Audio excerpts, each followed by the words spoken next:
town of Villisca, Iowa, was once a quiet, peaceful place, nestled in the rolling countryside.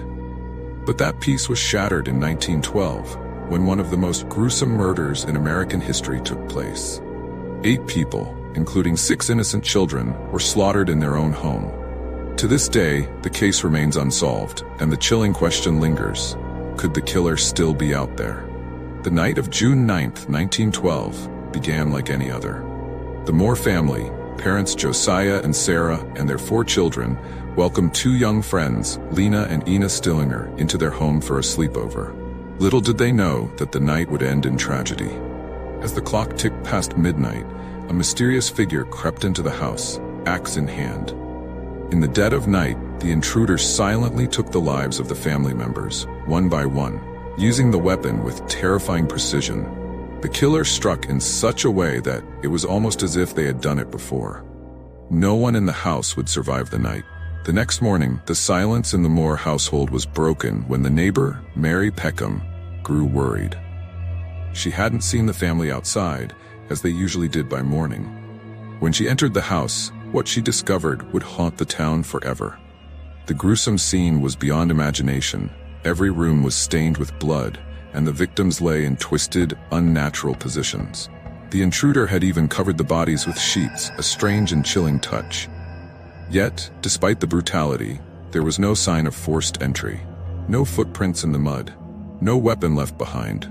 It was as if the killer had vanished into thin air. Authorities rushed to the scene, but they were met with more questions than answers.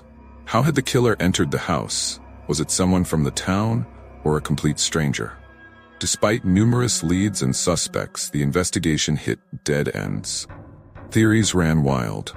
Some believed the killer was a traveling preacher, a man named Reverend George Kelly, who had been in town that night. Others suspected a jealous lover or a disgruntled local. But no arrests were made, and the case grew colder by the day.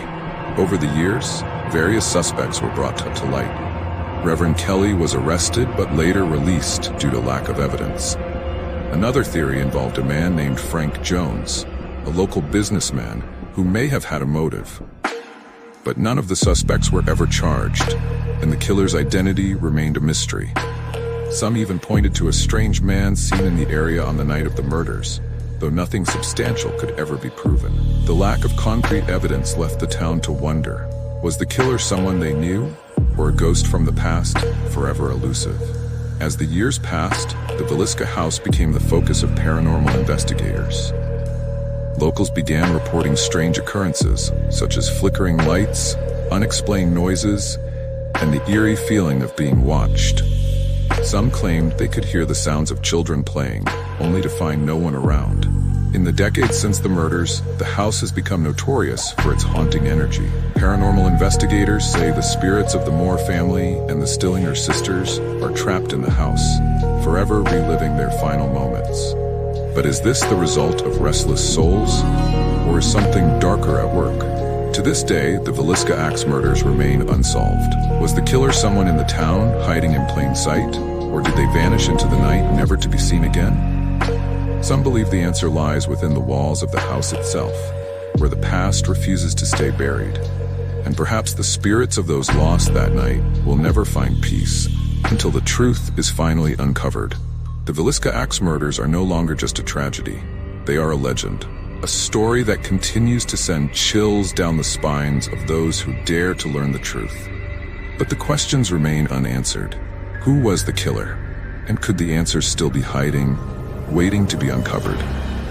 The house still stands, a silent witness to the horrors of that fateful night. And whether by the hand of a murderer or the weight of the paranormal, it remains one of the most haunted and mysterious locations in America.